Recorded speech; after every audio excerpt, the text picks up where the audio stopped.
So some tips for you for navigating classroom hybrid and remote teaching in PreK-6. Trust your instincts and begin with what you know. Again, we've talked about this. You come to this task with lots of information. Bring the real you to teaching in every mode.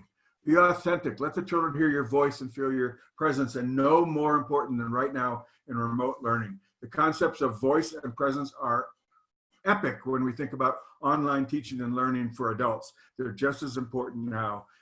How are the children getting to know you, to understand who you are, what your passions are, what you care about, how you teach, and how do they know you're there with them in this virtual environment? You know, you've missed them and they've missed you. We've all missed each other. So put your focus on creating classroom community right from the start. Social emotional learning and these kinds of things they're not the soft skills, they're the hard skills that kids need to make an adjustment back into a learning environment as we begin. And then create low stakes environments to be sure everyone gets connected, everyone feels safe, everyone can participate and contribute. And I talked about the meaning of those two words earlier. Help children gain a sense of place and a sense of belonging. This is so important when you're in remote teaching. It's not easy, it's a lot easier to do in a classroom because you're physically all in the same place and you can create this sense of what it's like to be in this classroom. But you need to create that remotely as well, this sense of that we are together in this virtual place and everyone belongs here.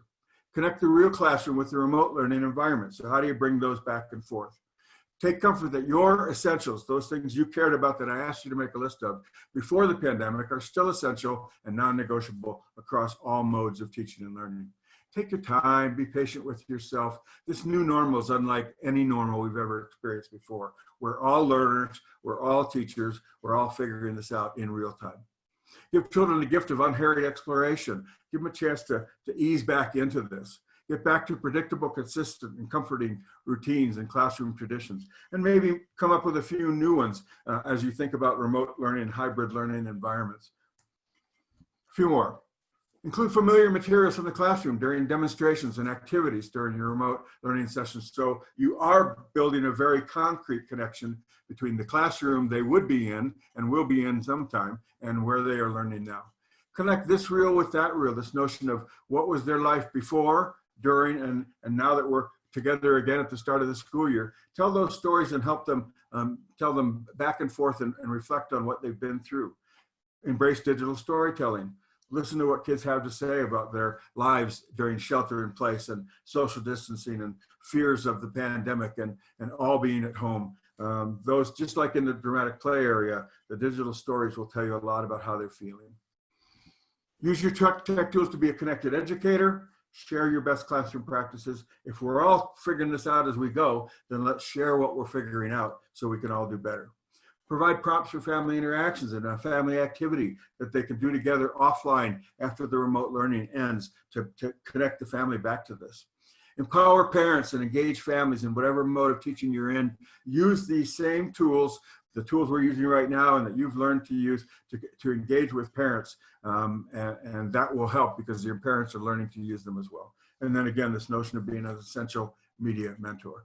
And never underestimate the tech support a 5-year-old can provide, because if you want to come need a little help, I'll guarantee you the 5-year-old can solve it, can get your phone or your tablet working again just like that. I don't entirely understand how they do that, but they were born into the digital age. They were born digital, and they just get it. And sometimes we don't. So, you know, when in doubt, flip that around. Okay, so a quick pause here as well.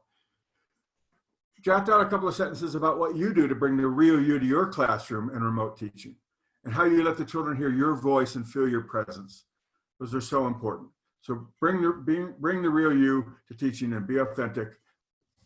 Take a minute or two to think about that and think about so far, how's it gone so far? How are you doing with that, and what else could you be working on? I'll come back to you in just a minute. We'll start part 2.